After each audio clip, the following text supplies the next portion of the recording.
Good evening, all, and welcome to Kal-bardr's Corner as we continue this walk down the road to retention. I am Baron Kal-bardr Gellir, Companion of the Meridian Cross, Companion of the Argent Comet, Companion of the Compostela, Companion of the Palmer's Lantern, and Reaper, coming to you live from the Barony of the Osprey on the southern coast of Meridies. Now, obviously, I am not Her Excellency Rahmut. She's currently out at the ER with Magnus, who is apparently having some metal surgically, or rather with a needle, removed from his eye.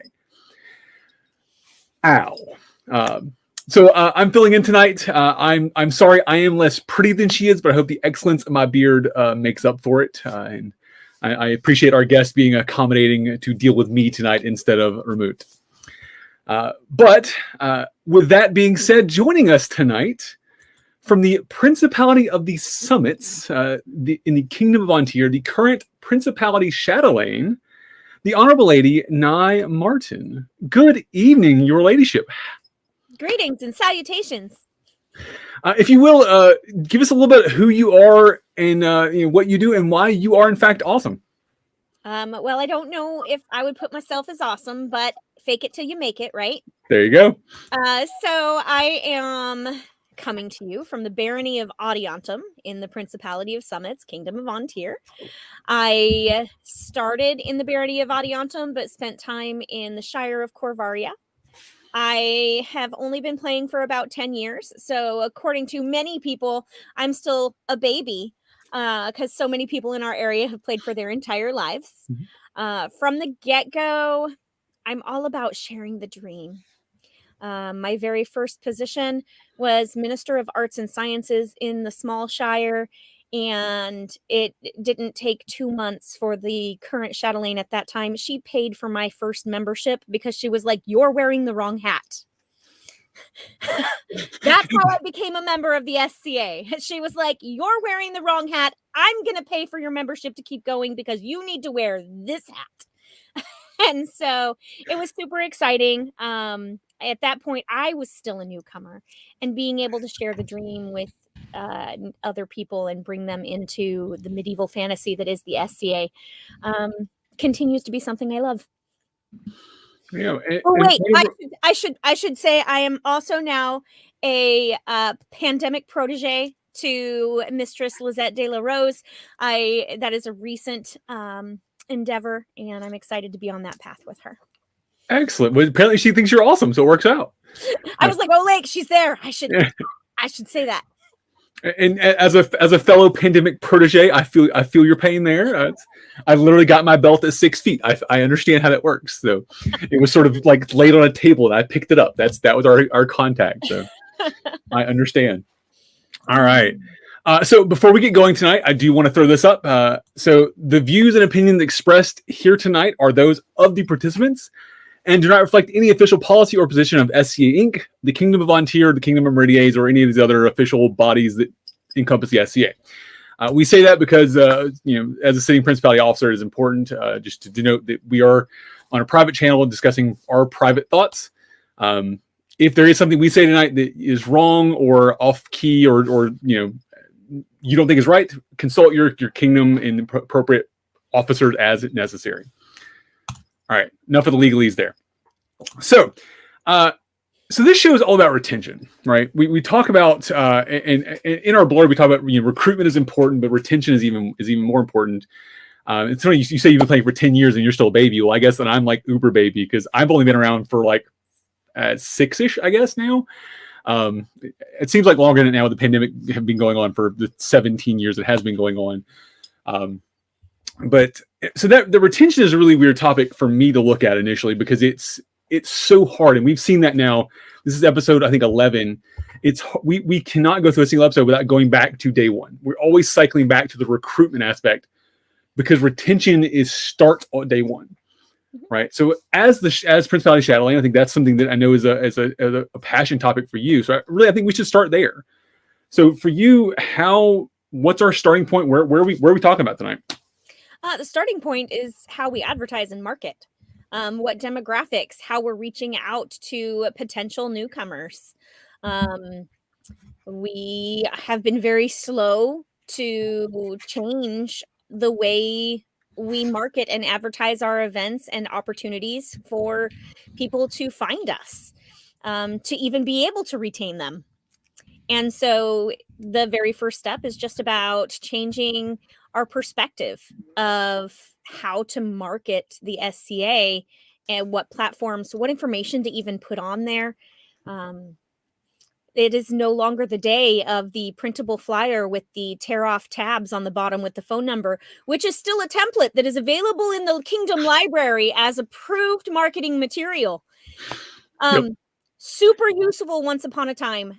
Not going to get anybody's attention and get them to us. Those tear tabs need to just be QR codes. Right. I think that's you and I talked a little bit before the show about the world changing, right? Especially, in COVID definitely forced us to change the SCA to change a lot faster than anybody really wanted to. And some of us are happy about that. I sort of appreciate what COVID made us do. But it's really interesting to watch that change as it's happening with marketing. I think that's a great point to look at. So the days of those flyers and paper products are long gone and have been for years. Nobody wanted to admit that yet, though. Right. What are we doing, I guess, on a society level? Like, what are we doing actually now to start fixing that? Because we still see all this old stuff there. How are we making those changes actually happen? I think those changes are actually happening at ground level. They aren't coming top down.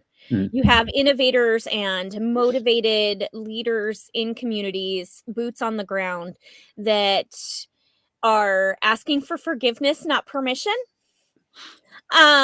Which, right?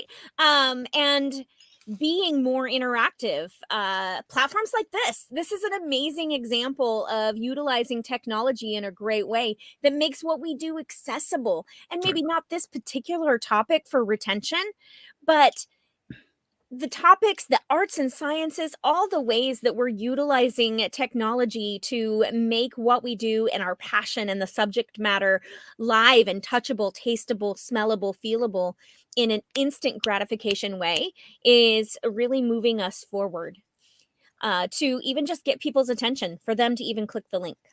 Right. There's a gap that we're seeing now, though. Right. So especially during COVID, like recruitment's been sort of down, but also not at the same time. Mm-hmm. And that's been really funny. But our retention, I think, has gone lower because we're losing a lot of the older people. We're losing a lot of our veterans, so to speak, the non-babies of the group. What are we doing to bridge that gap as we move into this digital age and get rid of the paper? How are we keeping them around? Sort of what's the, especially speaking from the principality side, what are you doing to help find that connection point? I don't know if we've been super successful with that yet. I think it's a little bit of an experimentation, and it takes absolute effort.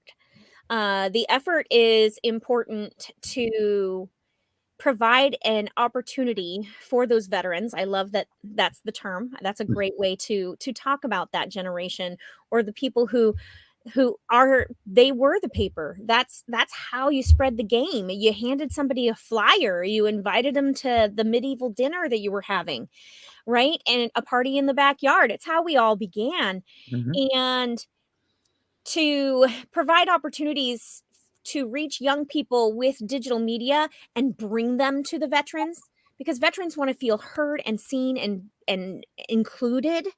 And we can't leave them out. They have the experience, they have the knowledge, they have the stories that make sitting around the campfire worth sitting around the campfire. Right. And so I think it's up to the middle group to connect those dots, to get our young people to the fireside so our veterans can share the story. And so it's about connecting those dots, being able to know that this side isn't going to reach them. And the veterans are going to be like, what, QR code? No, that's never going to happen. And quite often the people currently in those decision-making seats, they don't see the value. Right. They don't, because it has no value to them. That's not going to reach anybody that they can relate to. And so it's about realizing that people are coming from different perspectives and acknowledging that truth for them. You're not wrong for you. Let me utilize these tools and try this and see if I can bring you some people so that you can share your part that is valuable. I think it's a very similar conversation we have when we're talking, with artisans about reaching fighters, or fighters about reaching artisans, and sort of, it's the same kind of thing. It's the, okay, here's your thing, here's my thing, here's their thing. How do we bridge those gaps? I think it's the exact same conversation, just with different media, essentially, to use the parlance there. I mean, so you said you haven't had any success with it. Have you guys done anything with that? During COVID, we haven't seen a lot of the kingdoms embracing media, embracing new stuff. Absolutely. On tier has very recently. We've seen some of that recently. So Yes. What successes have you guys had? It was super exciting. I know that there have been a couple of bumpy endeavors to try to live stream or pre-record courts, or and so it's just been a giant learning curve, and about getting those with the tech savvy and the equipment engaged and excited to facilitate those endeavors. And so I think that wheel is finally starting to roll. We're getting people involved. They're seeing that it's possible. And by making that happen, the people who weren't on board or that didn't have the tools or equipment are seeing the value. And now they're also investing. So as that wheel starts to roll downhill of buy-in, getting the buy-in, and COVID, COVID has been hard. COVID has been very hard. Most of our game has been in person. We all pack up our enclosed trailers and we head out on a Friday and we set up a world, and needing to pay attention to lighting and microphone placement and all of those things is the farthest thing from our mind. And so to realize how important that can be just isn't for a lot of people, and that's okay. But COVID sat them down and forced them to realize they had nothing without it. And the people who started to give that effort and do those and started to bring images and bring entertainment and bring each other together, at least here locally, I'm going to give a tiny shout out. I wish I knew her SCA name. Facebook is terrible and mean for us. But our ANS, local baronial ANS minister, Bonnie, has done an amazing job of making our regular arts and sciences opportunity available and successful throughout COVID. And part of it is she's been consistent. From the get-go, she wasn't tech savvy. She asked the questions. She watched YouTube videos. She has slowly, and she learned quick, and she picked it up. And now Audiantum's Arts and Sciences virtual feed, they get together and just craft together, pulls people from all over the known world. It's not just local. And I took a class there a month or so ago. So I was like, this is a random barony. Sure, I'll click that. Why not? Yeah. Right. And so, and because she's been consistent, I think that's a big part of it. We can't be hit or miss. If we're gonna roll, if we're gonna make it available, you've got to be consistent, because somebody will see it. Oh yeah, that thing happens on Tuesdays. Oh no, it was Tuesday. I was gonna go check that thing out, but it's not there. And so as long as it's consistent 2-3 times, next thing you know, you've got people going, I know I can this thing's always Tuesday at 7. I'm going to be there. Let's do the thing. So consistently making those media tools available that can reach people in their living rooms in the safety of their bubble has really been able to keep people connected. And the people who are doing that, you, Bonnie, our Kingdom group that made 12th Night available the way that they did, is absolutely the future. And we have to embrace that. And even once things start to roll again, finding a hybrid variation of that to be able to include people far away or that have maybe physical or financial barriers that keep them from attending in person. It's absolutely a retention tool of being able to incorporate a hybrid technological component forever and for always. We can't go back. Right. Well, I think especially when looking at retention long term, you have people that take time off because they can't afford to or have some sort of injury or whatever, whatever takes you away from the SCA. 'Cause it's really hard to do this with, say, a broke leg. But if we had some sort of digital thing consistently, once we were back in COVID, again, we're talking post-pandemic times. That's a thing that would help them retain long term. Well, and even so, here in Ontario is huge. Our kingdom stretches from the southern border of Oregon all the way up into Canada, the northern reaches of Canada. We have very active, very skilled Scadian players in the southern part of the Principality of the Summits, which is the southern part of the kingdom, that will never set foot in northern Canada. You have to have a passport, you have to have time off, you have to have transportation. You have and the money to travel that far. When you get there, are you using a loaner tent, or did you really haul your enclosed trailer with all your gear, right? Through the mountains of Canada, And the average SCA player can't do that. Right. And so by providing the digital and technological platforms, it actually allows up and coming people on various peerage paths, whether it's your artisans, your martial combatants, your service junkies. It allows us the opportunity to be seen on a bigger level that in person we would never be seen. Simply because the distance, even just within our own kingdom. But look at me, I'm interviewing with you and you are not in Ontario.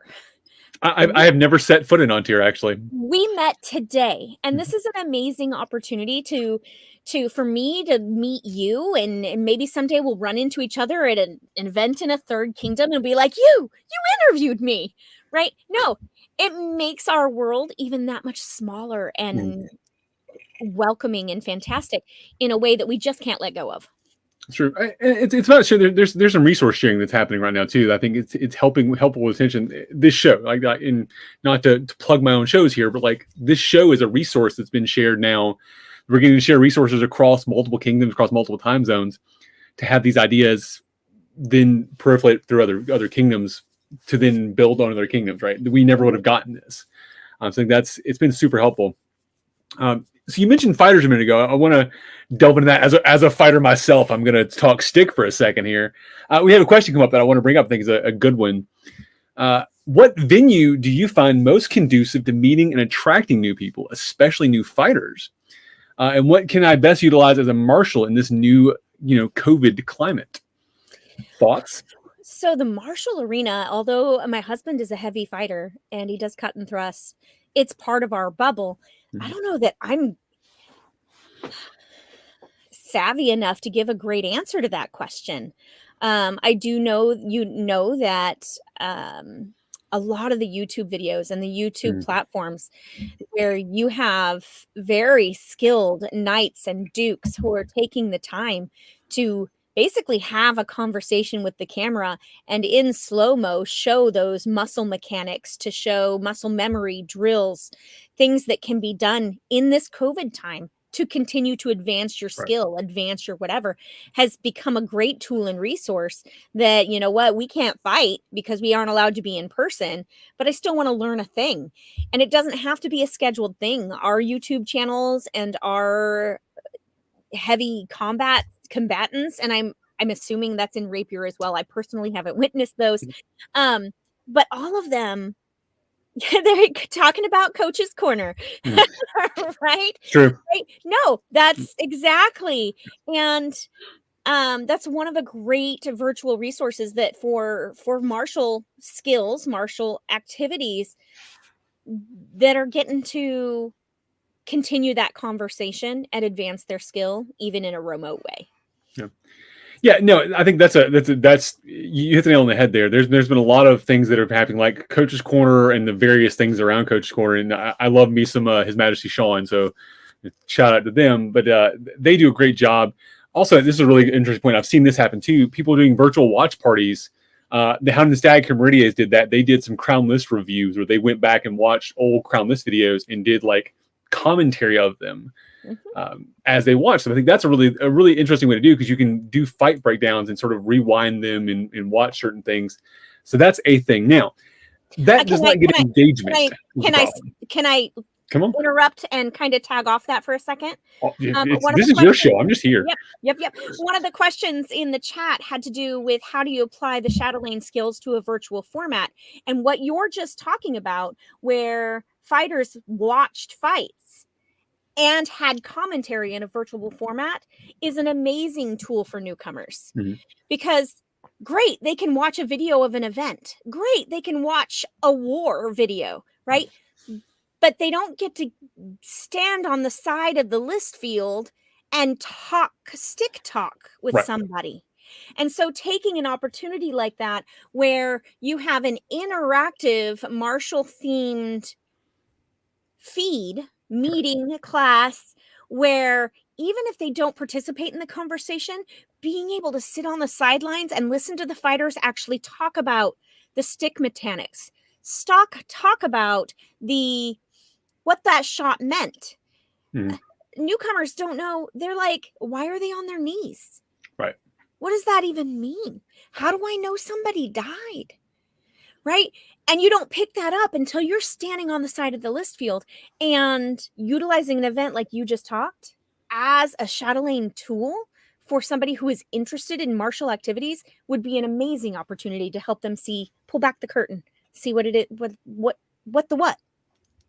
I love that. That's I had not considered that, and I was going to cycle back to the question, so I'm glad you cycled it in there. That's a really good point. That's one of the things I've. My lady Kisa is our current baronial shadowlane, and she's been dealing with this same question of, what do I do right now? Right. That's a good point. Is answering those questions like that you wouldn't ordinarily get unless you're having those conversations. Because you can talk stick all day, but unless you can have those direct, oh yeah, that's because of this things we don't think about as fighters necessarily, because it's just second nature to us now. That's really a good point.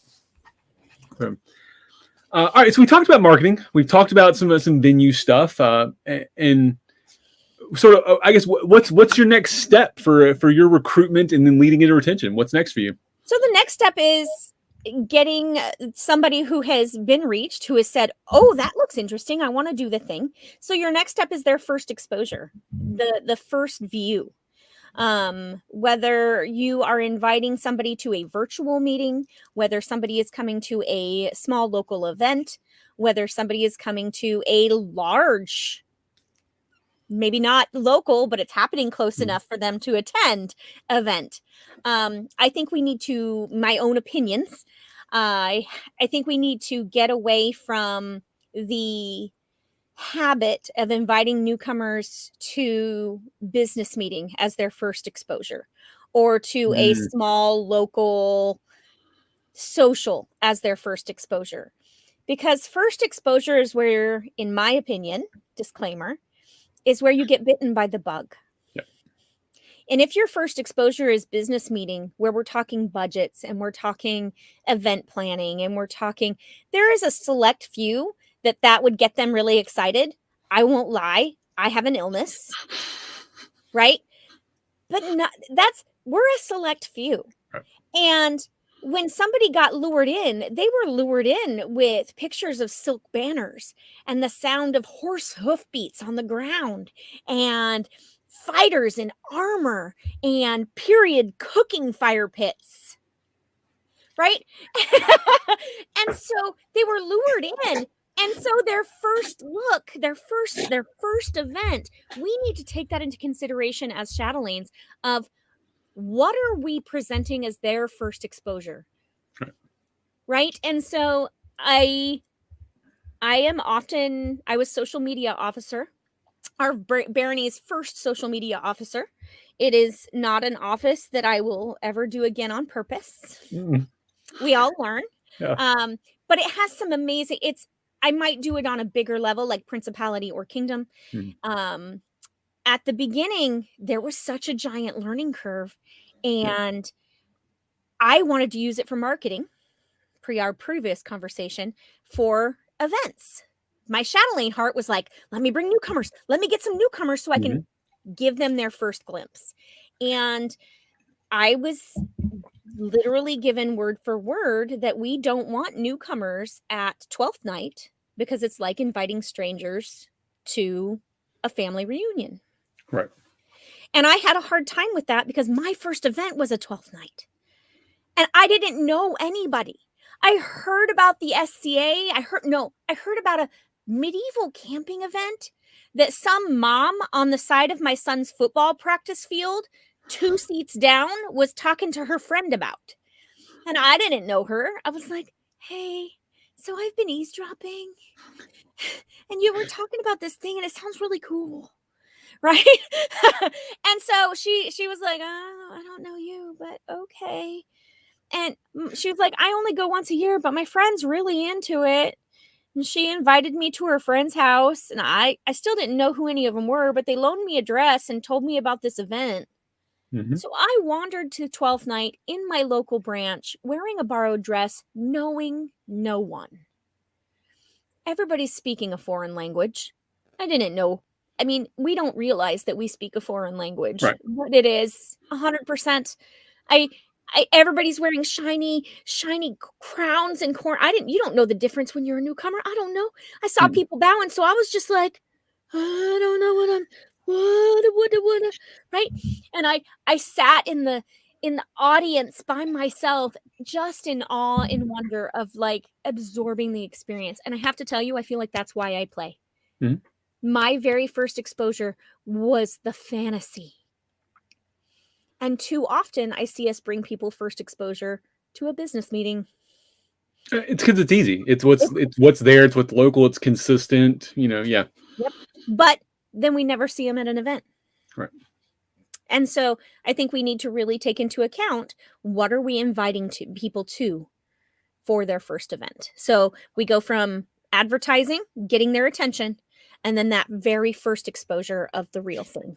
I think it needs to be something that has the pageantry, the banners, the canvas, the whatever.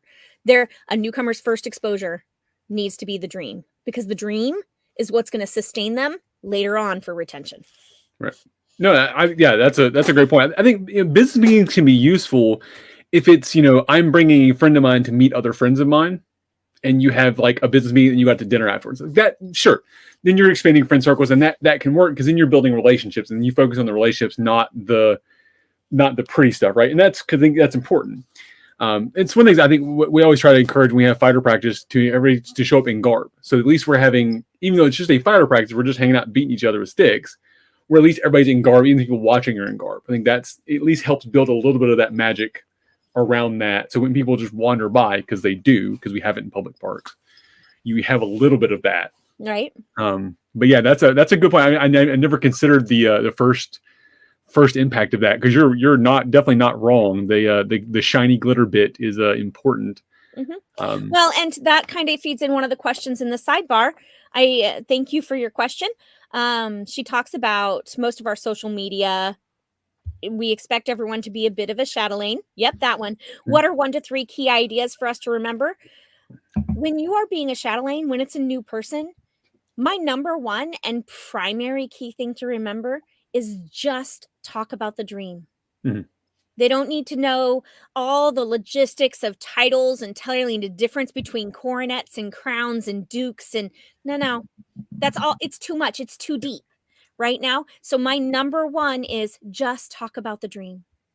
And one of my favorite things to do as a chatelaine, when I have somebody at the table or at an event that I know that it's their first event, I will look for an opportunity and I will catch the most boisterous, highest ranking person in the campfire, at the table, at the event, and I will call them out and ask them to tell us their newcomer story.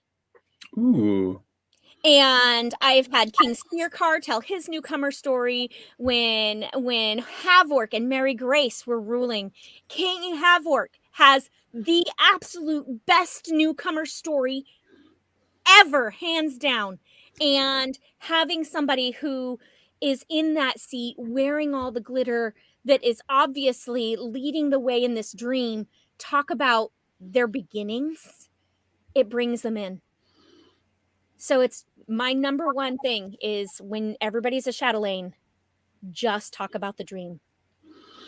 So I'm not gonna throw you under this bus, but since your peer is watching, I'll go ahead and just toss it to her. I'm not saying it wouldn't be a bad project for us to record those newcomer stories and have them published somewhere. So just putting that out there for you. Do with what you want to. Holler at me if you need help. You know, right? You are not wrong. That's one of the things we talk about. One of the things I think the digital age has really helped us with Outlands Royalty and things like that is we've started capturing the stories from people, and that history. Then we get to tell it. So there are people like that you would never get to meet because they're older, don't play as much anymore, or they're again in Canada and I'm not, right. Mm-hmm. Having those stories now being digital allows you as a Chatelaine or me as the everybody's a Chatelaine, having something to go, oh, you want to hear some cool newcomer stuff here, and giving them a video link to something, right? So yeah, not a bad idea. Just we'll talk. No, I love it. That's a fantastic idea. You are not wrong. It's what I do, man. This is what I do. Oh goodness. Yeah. So, Lisette, bro, you mentioned the different language. We do this. We use a lot of jargon in the SCA, and whether Chatelaine is a great example of that. That's a weird word that, and as a Viking, or a cosplayer, essentially, you have two different kinds of Chatelaines. You have one you wear and one you are. So that causes all sorts of confusion, but that's neither here nor there. Yeah. And just being a translator. So whether it's a virtual platform or an in-person platform, being a virtual translator or for your newcomer, honestly, it's a big part of what I do when I am at an event and I'm the head Chatelaine on duty, gate or event steward. I don't have enough fingers to count the times that I've had a runner sent to my camp that says, Nai, they need you at gate. We've got a group of newcomers, right? Yeah. And so not even just newcomers, just people who wandered in and said, what the heck is going on here? Yeah. Right? And so your gate people can't leave and they've got things to do. And so they send for Nai and I take them on a tour. I introduce them to some royals. And as people talk, I guide that conversation and I translate, because you're right. They'll start being like, oh yeah, I do a cut and thrust and I've been a marshal and I'm this officer or that. I've been the exchequer, or they use all this terminology and I'll be like, she means the secretary. She means the treasurer. Means the referee. He's a referee. Right. He's a referee. Referee and safety guy. Yeah. Right. So I have a lot of, I just in my pocket, I usually have a lot of like the modern day terms for what it is we're referring to, because that is absolutely the very first hurdle. Mm-hmm. Yeah. So at Gallop this year, so Gallop's event we have here in Mertier's we have it at a public fort. So it's like an old Civil War fort, which is open to the public during the day. So that brings a whole nother realm of we have public just wandering by going, what the hell is this going on here? So we actually put Newcomers Point and our gate together so that they could just point them one way or the other. That helped a ton. That was all Kisa. That really was a boon, because we could just point them that direction and there was always somebody sitting there and then somebody available to like walk them down to show them where stuff was and, or take them around. I think that's a great point for that first impact for a new person. That 100%.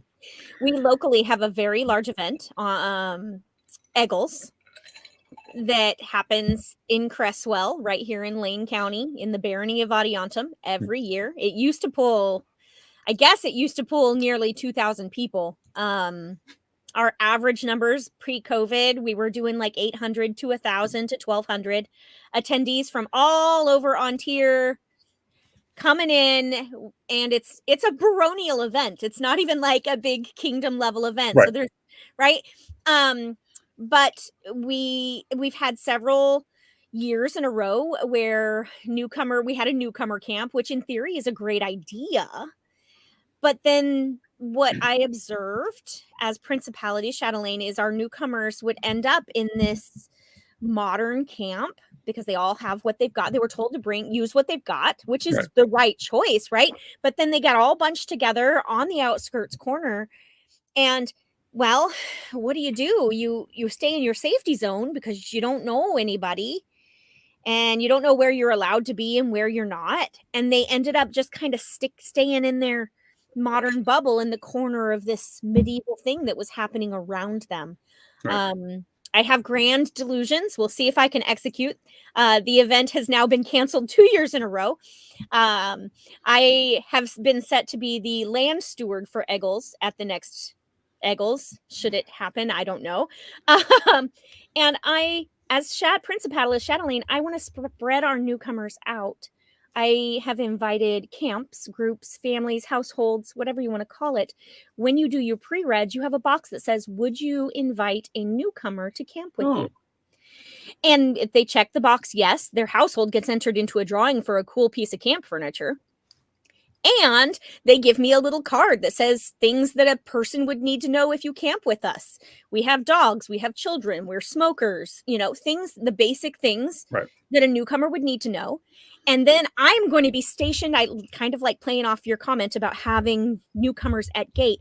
I'm going to be stationed at gate and lands. And when somebody who's like, this is our first Eggles, this is our first camping event. Where do we camp? I'm not going to stick them in open camping. I'm going to have them draw an invitation card. And you've been invited to camp with Nai's Kitchen. That's what my camp tends to be called, right? You've been invited to camp with Nai's Kitchen. What you should know is they have children and 2 huskies. But there's always food. She will feed you. It's children and furry children, but it comes with food. There we go. I'm like, right? And so then once they accept that invitation, the little radio breaker Nai, I'm going to call my land steward in that section and tell him, hey, I've got a gray Tahoe heading your way. They've got a yellow banner hanging out there. We have a newcomer symbol. I almost got it so that I could show it to you. Anyway, we have a newcomers program in the Principality of the Summits I'm going to give them a banner to hang on their window. So as they drive through camp and get in the designated location, my land person will be like, you right here, you belong right here. I'm watching for you, right? From the get-go, they are now welcome. Right. They have a place. They've been invited. And we're going to spread them out. Yes, it means we're going to have some modern tents everywhere. Right. But instead of having a giant blob of those modern tents and the people that feel self-conscious hiding there, they're going to be spread out, and maybe they'll meet their people. It gives them an immediate contact, if nothing else. Exactly. So I'm super excited. I love your idea of having. I think Gold Key. I think Chatelaines need to be at gate because gate people, they don't have the time. Right. They don't have the time, and so they get kind of blown off. And it's sad. Yeah, especially when you're trying to answer questions. It's much easier if you can just, refer them 10 feet one direction or the other instead of having to send them down the hill or, look for this banner over there somewhere, Yeah. Oh, go find the Gold Key. It's on Merchants Row. Right. The what? They're already lost at that point, yeah. The what? No, absolutely. So we just have to, that's part of that next step we talked about of their first exposure. We need to think about that first exposure and how that is perceived. Daniel said she enjoys setting up newcomers with someone on retinue to shadow and translate for them. I think that's a great plan. Whether it's retinue, whether it's one of the people sort of running a thing or whatever, finding them someone to translate, I think is just a really great way to do that. And having them in a camp gives them an immediate contact. That's super clever. I hope it executes as well as it is in my brain. We've got to be able to go there. It was all a big plan. We were taking reservations, and that was in 2020. So then it got canceled. So we haven't had any giggles yet. One day, might be my year. One day soon. Damn it! Damn this COVID! It's happening. Yeah. All right. So we've talked about marketing. We've talked about the initial impact, the initial sort of their first events. That's all recruitment, though, right? And we built a good basis. What's our next step? Where are we going to get to retention? So our next step is about sustaining the enthusiasm, because the shiny wonder wears off, and depending on what kind of involvement people have gotten involved in, the shiny newness can wear off faster for some than others. And especially if it's someone who doesn't have the ability to travel as much, or if you live in a remote branch that doesn't have a lot of local activities, it can feel unachievable. Great. I went to my first major event. It was amazing and wonderful, but every event is 3 hours away, which means I need 6 hours of travel time round trip. I can't go to events anymore, right? So the enthusiasm and the excitement can wear off. It can start to tarnish. And so it's about finding ways like this, utilizing these virtual platforms in a way that we had not previously been doing to foster that enthusiasm and excitement, to help nurture projects. You know, as you put together pretty beads, or as you make a thing, or as you participate and sing on a virtual bardic for the first time, because, hey, I'm brave enough to sing on a camera, but maybe not in person at a fire, right? And so it's about utilizing ways to nurture the enthusiasm and excitement. Too often, once somebody's not a newcomer anymore, they've been to 3 or 4 events, we almost instantly start trying to push them into offices, trying to put them to work. You need, oh, you've been here 3 or 4 times. You know, we really desperately need a chronicler. Will you take notes at the meeting? Well, yes, that's a great way to get involved, but really quickly that can be a way to tarnish the excitement and enthusiasm if it's pushed on somebody too soon.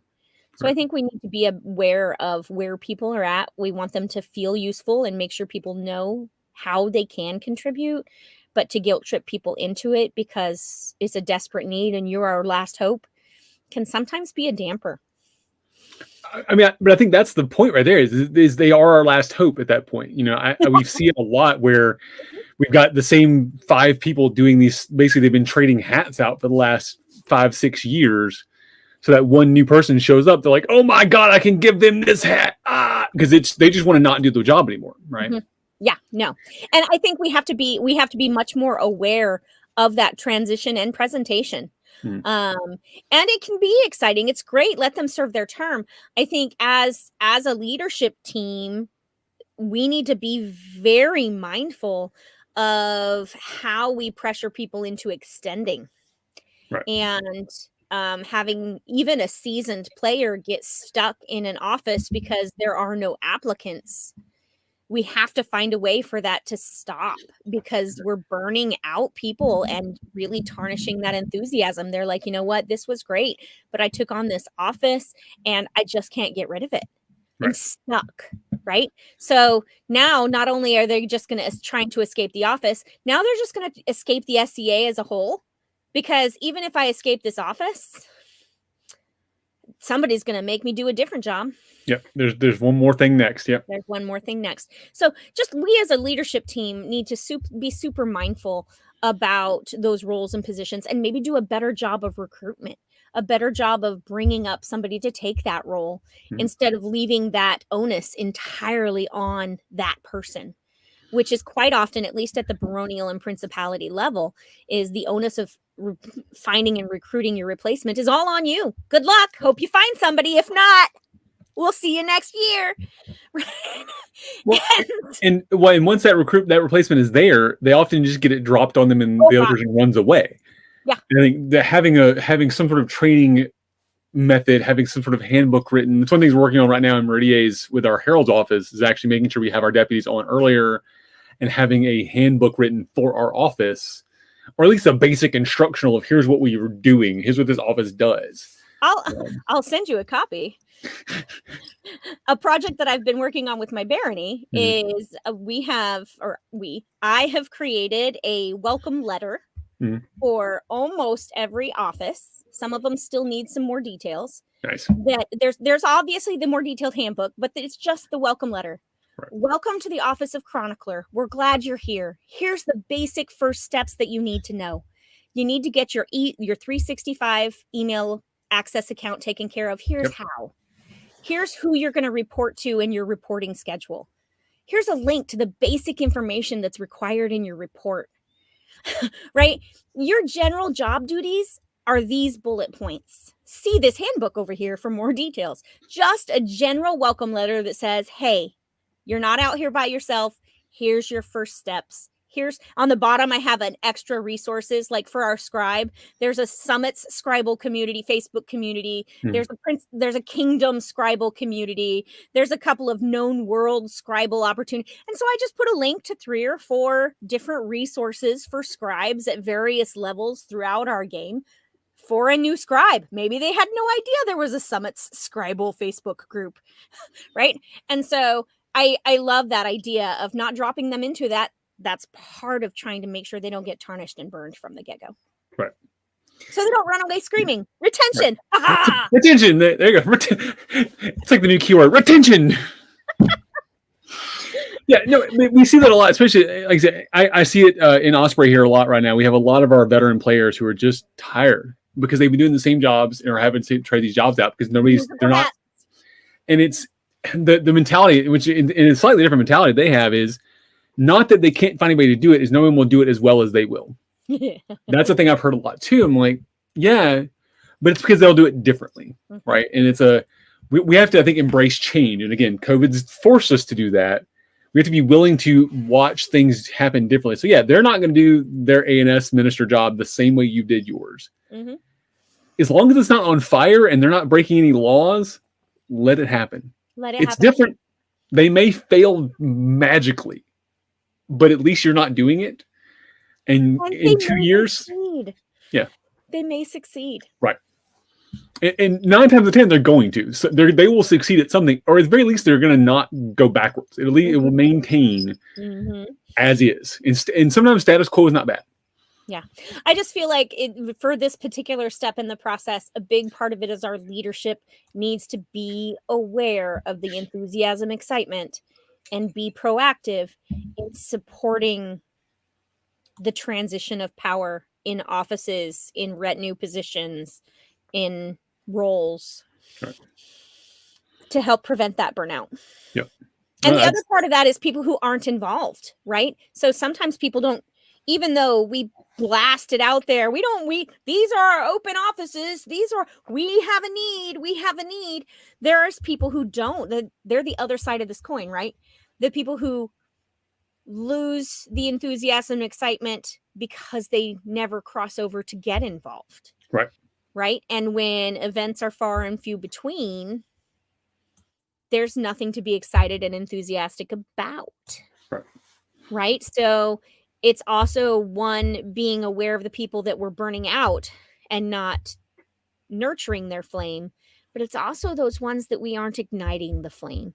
Sometimes somebody needs a personal invitation, noticing somebody's skill set and say, you know what? I've noticed that you write a newsletter for the PTA. Would you ever consider writing even just one newsletter? I think we overwhelm people. We want you to take the office and write a monthly newsletter, and it needs to go out in email and in paper and on social media. No, too much. Put some things back. Put some back. You have a skill. I see you have a skill. And I would like to invite you personally to would you like to use your skill to contribute to the dream? Right. So sometimes it's about letting people step away from jobs, and sometimes it's about inviting them to do modified versions of the jobs. Right. Yeah. Because there's nothing. Obviously, some of our jobs have very specific guidelines, very specific things. The Office of the Exchequer is one that's. I watched my wife the last 2 years fight with that. I never want to. No, ma'am, I will not do it. You cannot pay me enough money to touch that money. But outside of that, like as an A&S minister, you almost can't break it. Like you can change how it happens. There are some very minimum requirements, but outside of that, it's okay. Also, it's now officially an SCA YouTube show. We have a cat in screen. Hi, Maya. Welcome to the show. Really, I'm just gonna sit there on my mouse. All right, cool. She has an entire office to lay in, multiple beds. My mouse pad is where she likes to lay. Of course. This is what we do. Okay. All right. So your peer had another great idea. I'm just going to keep tossing ideas out here. A job fair. I think that's a really interesting. We've seen some of that where we've done some videos about various offices, but having some sort of like training symposium or a job fair is a really great idea to learn more about the different offices in the SCA.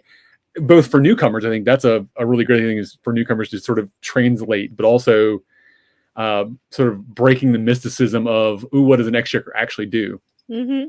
That's a really good idea. Mm-hmm. Thank you for that, Dame Lizette. All right. So, by the way, we're at 51 minutes. I know you were concerned. How am I going to fill up a whole hour? Okay. So we're going from sustaining excitement and enthusiasm. Now it's about long-term obstacles to retention. Okay.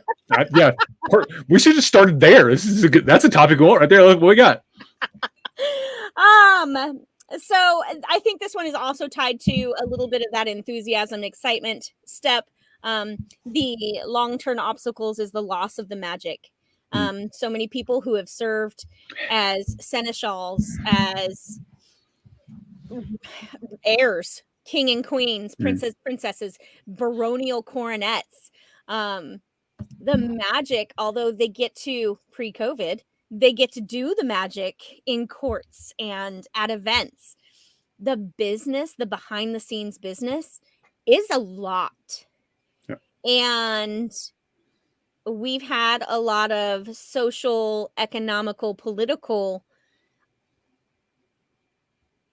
speed bumps. Sure. Speed bumps. I like that. Over the last few years, just before COVID and then COVID hit as well, that those people in those leadership roles, the weight of the burden that they carried behind the magic of the coronet or the crown outweighed the wonder. Yeah. And so for retention, I think I'm going to touch on a little bit of a touchy subject here.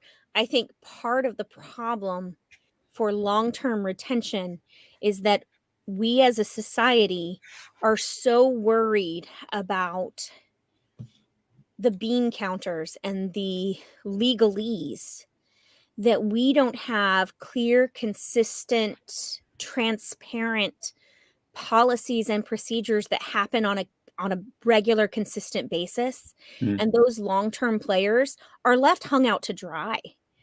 Whereas one day a process will happen clear and in this pace, and then a similar situation will happen and it'll take 2 years to get to resolution. Well, the person in the middle with the power has to carry that and manage the people underneath. They're like, what are we doing? How are we handling this? How are we making? I don't know. The people above me, they keep saying they're working on it. I got nothing more. And then it will have been resolved, but it was resolved in secret. And we didn't tell all the people how we got to the resolution, what the resolution was, and what the consequences of that resolution was, because it's all, we just make a very ambiguous announcement and we're all supposed to move on, which maybe worked once upon a time. But our current generation and the generation coming up behind us require and expect a much higher level of political and social economical transparency and accountability. Yep. And we're losing people because we aren't being consistent, clear, and transparent in the business. Or we might be, but it doesn't look like it. Right. No, you're right. I don't have actual hardcore statistics or demographics behind that. It is absolutely my own personal observation from watching conversations and being part of conversations and hearing people express their frustrations. It really, if we just had repeatable processes that people know exactly what comes next, how long it's going to take, right? And even if they don't like the answer, the fact that they got the answer, then they would stick around to grump about it. So they'd still be here, but being just left hung out there with no answers for too long of a period of time. Right. We're an instant gratification generation, and patience is not a skill set. Yeah, no, I think I talked with His Majesty James last week about transparency and openness. The biggest thing from the Crown perspective, especially, it's definitely the complaint I hear a lot from people who've had issues with the SCA. The SCA has definitely not had its lack of issues over the years, whether it's sexual assault or political disagreements or the trim gates, as it were. Yeah. How we deal with those problems, I think, is paramount. Mm-hmm. We deal with them well, maybe. Sometimes he says questioning, But the fact there is very little transparency in that process for a good reason. That's why I air quote that, because I disagree with it, but it's tough, and especially it's tough for those of us who were younger, both players and age wise, to defend the process. Yeah, no, because and that's we don't see it. No, and I think that is that for me, I feel like that is one of the top 3 reasons we're struggling with long-term retention of maybe not veterans, but of newer, younger players, of like what the Gen X, the Gen Y, the millennials, because we are a generation of being able to Google it, get the answers, see the timeline, and get a notification on my magical device that says, Bing, it's been resolved. This is what happened. And this is the consequences of the thing. Right. And the fact that that's not something we can provide to people. You're right. Explaining that to someone who is tangled in it and asking for those answers. Like I can follow my pizza literally from the minute it's touched to my door. We should be able to follow a complaint procedure. It's not that hard. The systems are there. We just have to copy them. No, exactly. And I think, and especially whereas COVID, the positive of COVID for our game has been basically a forced revelation and use of technology as a tool. A negative of COVID on our game has been that we haven't been able to be distracted by the banners and the canvas and the in-person. Now we're all sitting at our computers watching this process, tracking it, and we're very aware. We're not distracted by the game anymore. And we're asking tough questions, and we're being told to trust the system, trust the process. Somebody's doing the thing, and you're like, well, are they? Yeah. Did my email I never even got an acknowledgement. Did my email get opened? We have a lot of technical difficulties. Did it ever get to its destination? Right? So for there to be I know we're all volunteers, and we have to respect that we all have day jobs. But if you're in a leadership role and somebody sends something very important your way, there should be an absolute reasonable expectation of acknowledgement of receipt and a clear what's going to happen next and when you should hear from somebody by. Right. And we just don't offer that. Yep. Yeah, no, and I agree. And I think that would definitely help with some of that retention. You're right, of that next generation is and unfortunately that's a lot of change. That's like you just said a whole lot. Like, I just heard shrieking and gnashing of teeth off camera here because it's a thing. But you're right. I think we need to start looking at things like that to start bringing in that, not just here's some pretty pictures on a TV screen, which we're doing. Cool. That's helping. It's definitely a step. Don't get me wrong. And I feel really bad because I don't want to come on here on any of these shows and just complain, right? We all try to complain. 100%. So we have ideas. We have some things we need to look at, and we definitely want to give credit to where credit is due, but it's not enough. Mm-hmm. It's not going to be enough because we're still dying. The SCA is still dying. So. All right, what else you got for us? This is good. I'm just going to keep asking you. This is the thing. I love it. Because we are now over an hour, so I'm just going to let you keep going. You're done. I'm loving this. So. Let's see. The next thing on my notes just really kind of talked about the next generation of people that we pull in. Yep. They're an instant gratification generation. We have to grow and adapt what we do to stay relevant in their world. Yep. Because the change is a constant to this generation. They will pivot subject matters on a dime. And if we don't learn to change faster and adapt better, we're not going to be able to hold on to anybody more than a minute. Yep. It's 3 minutes is your maximum, folks. TikTok. Look at TikTok. TikTok is now the most visited website in the world. Mm-hmm. 3 minutes. That's what you get. I won't lie.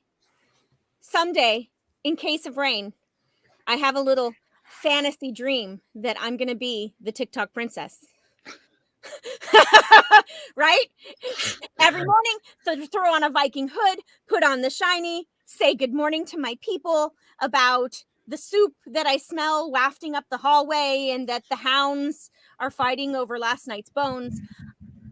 I don't know. We need a TikTok princess. This needs to be a thing. I know a couple of princesses. I'll see what I can do. I'll see if we can make this happen. We need a TikTok princess. That's hilarious. Absolutely. I think that's our next step, right? Yeah. That is the next tool. I mean, we've got the live interviews, we've got YouTube videos, we are live streaming events now. We've used Facebook, but my children, Facebook is even outdated. Facebook is not the platform anymore. That's for old people these days. That's for old people. And that has become our primary communication. And just like the way of Yahoo groups, we have to learn to move beyond Facebook. Right. And so we need to get on Discord. We need to get on TikTok. We need to get on, right? We need to do the things and broaden that communication platform and make ourselves available, because that's where they are. They're on Reddit. They're on... Okay, time out. Don't go to Reddit. Never go to Reddit. Stay off. I don't care who's on Reddit. We're not going to Reddit. I will die on that millennial hill. We're not going to Reddit. It is a cesspool. All right. Sorry. The point, though, is about being aware of the platforms and moving forward, because at SCA 100 year, they're not going to use Facebook. They're going to talk about Facebook like we do Yahoo groups. Right. I remember those days. I remember those days. I was there. The old Meridian Tavern yard. Yeah. I think it's something, and this is speaking from, put my social media hat on for a second. We have various platforms, whether it's Discord or Facebook. And on Facebook, you have pages and groups, and those are different things. And that's a whole rant I've gone on multiple times. It's confusing. That's one of those things that is confusing for those veterans. They're like, okay, great. I got on Facebook, and now wait, I put it on the group, not the page, but I was on the summits. What are you talking about? I put it where I was supposed to put it. Right. No.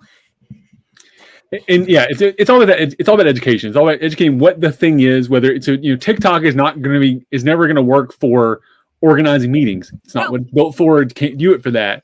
So knowing what your platform does and knowing what it can do and what we are using it for, whether it's your local group or your kingdom group or whatever, what they're using it for, that's what's useful in that thing. And that's a whole learning curve to achieve right there. Yeah.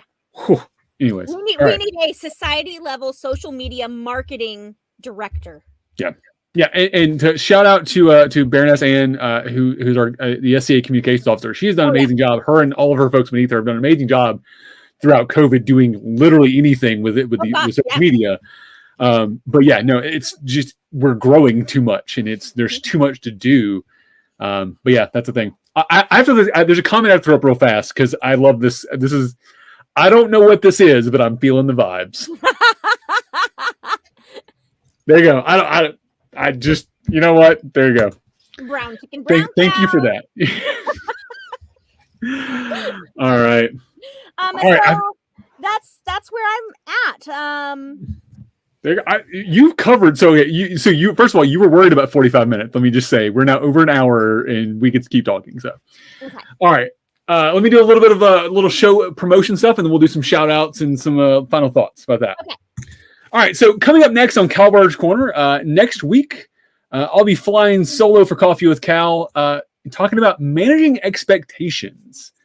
This is one of those things about communication, the transparency and openness, and just managing expectations. I think it goes back to the when you take a new office, what is that office expected to do? Things like that. That's what I mean by that. Now, special note, this will be at a weird time because I have a baronial polling that day at my normal showtime. So I'm going to move that back a couple hours probably. So watch for that change on the Facebook or the YouTube or wherever the hell you're watching this at. So watch for that. Next 2 weeks from now, Baroness Rahmut will be returning. Hopefully Magnus's eye will be healed by then. She'll be back on the show. And she'll be interviewing Moon Hides the Sun. So another great talk about road retention. These shows have been amazing. I love how every one of these shows is different. There is no singular, where's this show going to go? Every one of these has gone such a different route. The ones I've been on, the ones Rahmut's done. This topic is just so broad. There's so much to cover, and I love seeing that. So tune in for that 2 weeks from today at the normal time. Let's see. As always, if you want to check us out on Patreon, patreon.com/KK Productions, and join the grand wall of patrons. Some amazing rewards out there. Actually getting ready to ship out the first quarter 2022 board game rewards. So check those out. Speaking of TikTok, check me out on TikTok at Kal-bardr, or you can check out Rahmut at Gina Kits. Yes, I do the TikToks by accident. It was a joke. I did not mean to, and it's a thing. I need to do more. And let me apologize to my TikTok followers out there. I have not done nearly enough out there. Also, check us out on Redbubble. Redbubble, search KK Productions. We have the new Trauma Onions badge or sticker out there because we were all just trauma onions peeling back the layers, folks. So check that out. Art by Elfric Hart. Else I got? Anything else? That's all I got. Cool. All right. So shout outs. Do you have a shout out for us tonight? I will give a shout out to my pelican, Dame Lizette De La Rose of On Tier. And Lizette, thank you for being here, as well as seeing in me the possibilities and being persistent. I resisted officially being on the path for a long time because I thought it would change my game. And so huge shout out to Lizette for being persistent and for having faith in me. I also would like to give out a shout out to somebody who's probably not listening. I don't know if she'll even hear the shout out, but she deserves it. Her Excellency Temperance Truelove was really my first princess of the summits. I had never served retinue. I had never really had a job other than a Shire chatelaine position. And she saw something in me and she called me up and put me in charge of a bunch of things and said, I have faith in you. I know you can do it.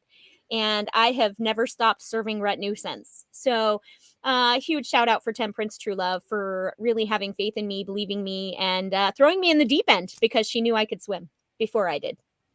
So, sometimes it takes somebody having that trust in you to just kind of shove you off the end there. And there you go. Your peer agrees with you, and also obviously has great taste. I've only known you for an hour and a half now, but I love everything about you, and she clearly has good taste. So good job to both of you. So my shout out tonight, actually, I'll toss a shout out at least your direction over towards On Tier. Refskeg. I don't know his full name and title, but Refskeg is what I know him as. He is the man behind all of On Tier's live streams. I gave him like a 1 hour crash course on how StreamYard works, and he has taken that and just ran with it. He has done amazing work. So shout out to him and the whole crew he's assembled over there.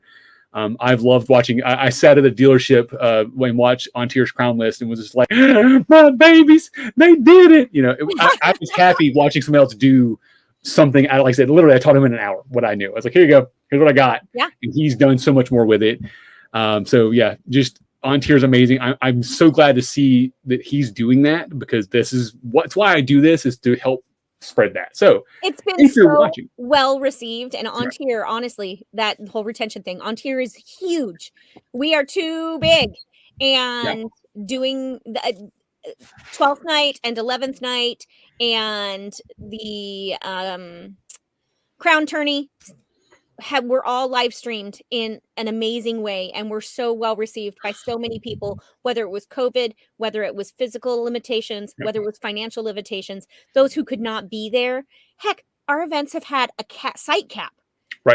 Right. So even if I could financially, physically, whatever be there, I may not actually have a job at the event. So I didn't make the cut, but I can still attend. So shout out to you for instigating and for training and for supporting all of us to take on this endeavor.